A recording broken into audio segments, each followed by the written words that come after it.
Revolution and Reaction. The Paris Commune, 1871, by John Hick and Robert Tucker. Book review.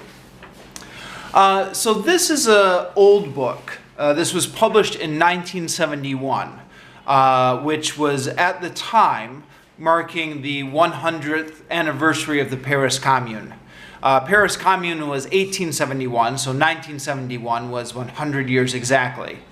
1971 was right in the middle of, or at least just kind of a few years after, the student protest movement. I guess the height of the student protest movement is usually 1968 or kind of 1969, but there was still kind of something left over by 1971.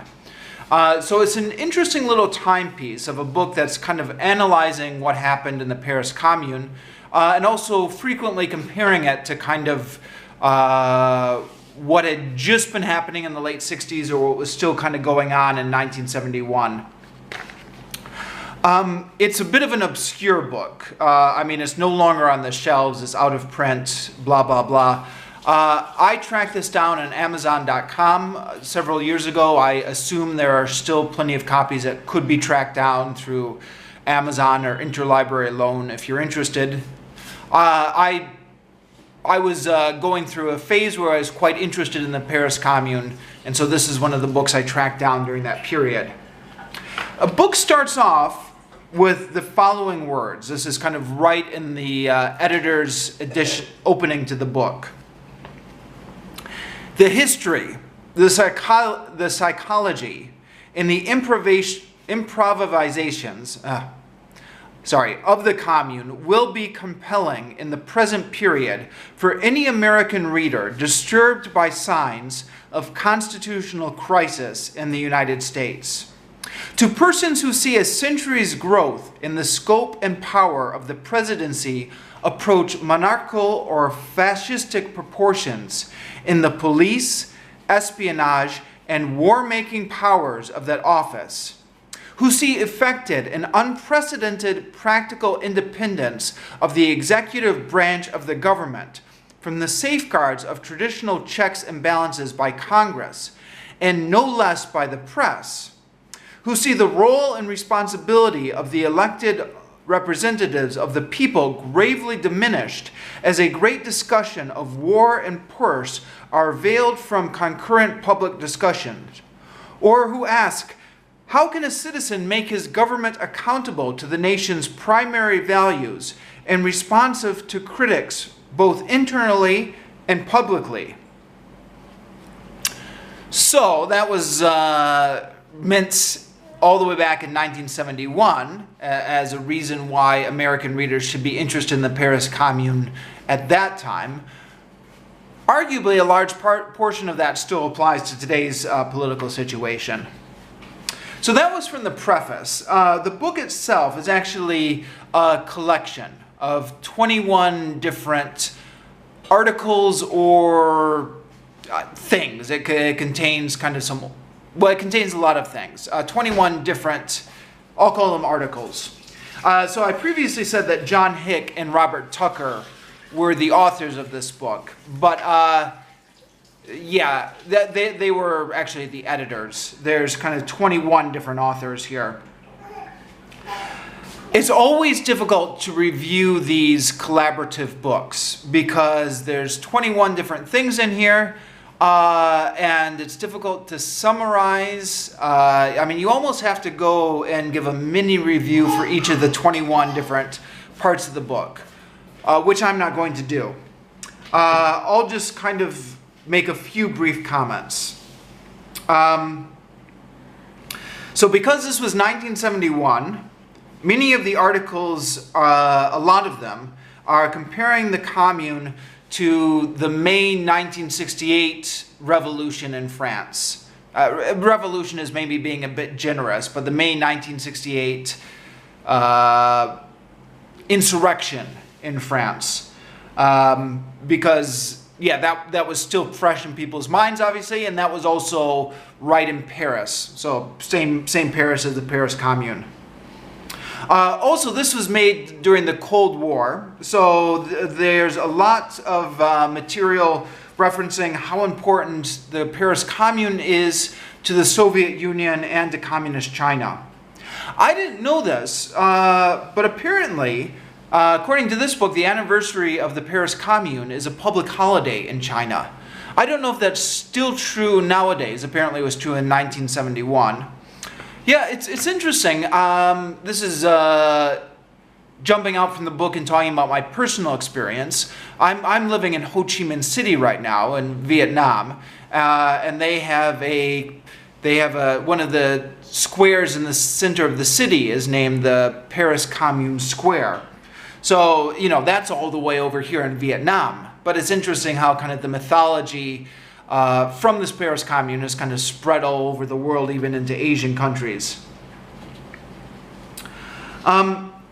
All of the articles in the book are from a leftist perspective. They're all left of center. But within that spectrum, they vary widely. Some of them are kind of unapologetically revolution, you know, smash the state, insurrection. Where some of them are, you know, they're from a left perspective, but they're anti-revolution almost, or not even almost. One of the articles is called "The Failure of Revolution." And just quoting from that, here's a sentence which is typical of that article. The students and their followers, talking about, here I think the student movement in France, the students and their followers were just strong enough to provoke their enemies into repressing them, thus assuring a stronger power base for the state they had hoped to destroy. And the parallel is obviously, same thing happened with the Paris Commune. It was able to provoke well, not provoke, it caused the French government to repress it and then ended up making the central government stronger. Some of these articles were extremely interesting. I picked up all sorts of interesting little tidbits. One of them was just talking about the press coverage and the reaction in the United States to the Paris Commune.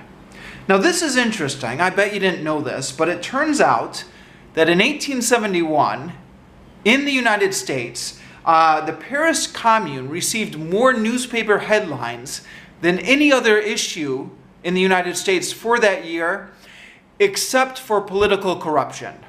Political corruption had more, but the Paris Commune was number 2. So people in the United States were paying attention at the time.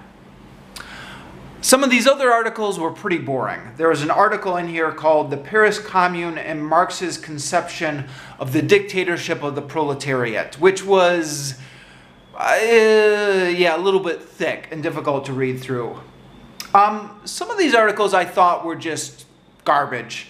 There's one, Images of the Paris Commune in Contemporary Chinese Marxist Thought, which is a very sympathetic portrayal of the Chinese Cultural Revolution. Again, at that time in 1971, Cultural Revolution just very recently. And relating it to kind of how the Paris Commune had been influencing it, or how the images of the Paris Commune have been used in the Chinese Cultural Revolution. But I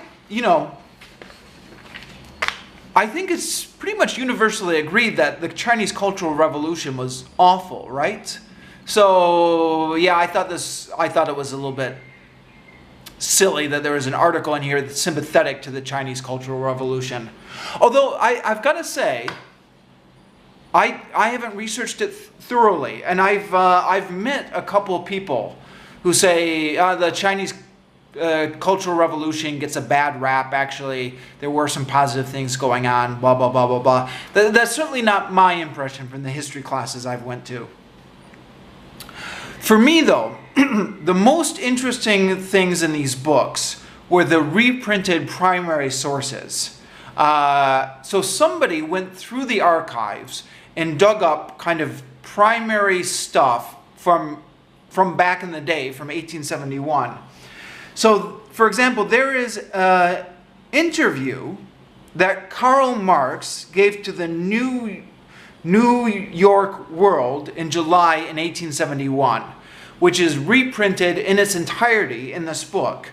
So Karl Marx obviously spends a lot of time in that talking about the Paris Commune. He also talks about other stuff.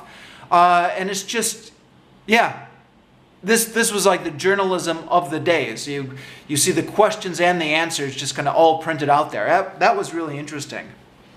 There's also the legal defense of Gustave Courbet. Sorry, I can't pronounce French names. Gustave Courbet, who was I think the director of arts under the Paris Commune.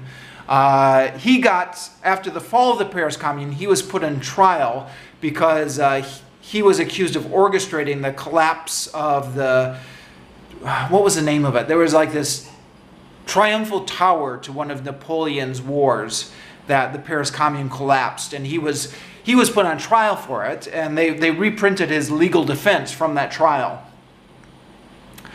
And then for me, the best part of the book that kind of justified the price, the price of buying it alone, was The Days of the Commune, which is a play by Bertolt Brecht, German socialist.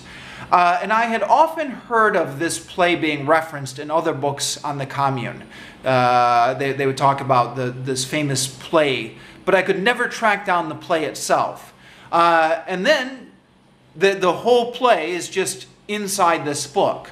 So that alone to me justifies tracking this down if you're interested. Just think of everything else in the book as just an added bonus. Yeah, so in the end, a mixed bag, but possibly worth tracking down if you're at all interested in the Paris Commune.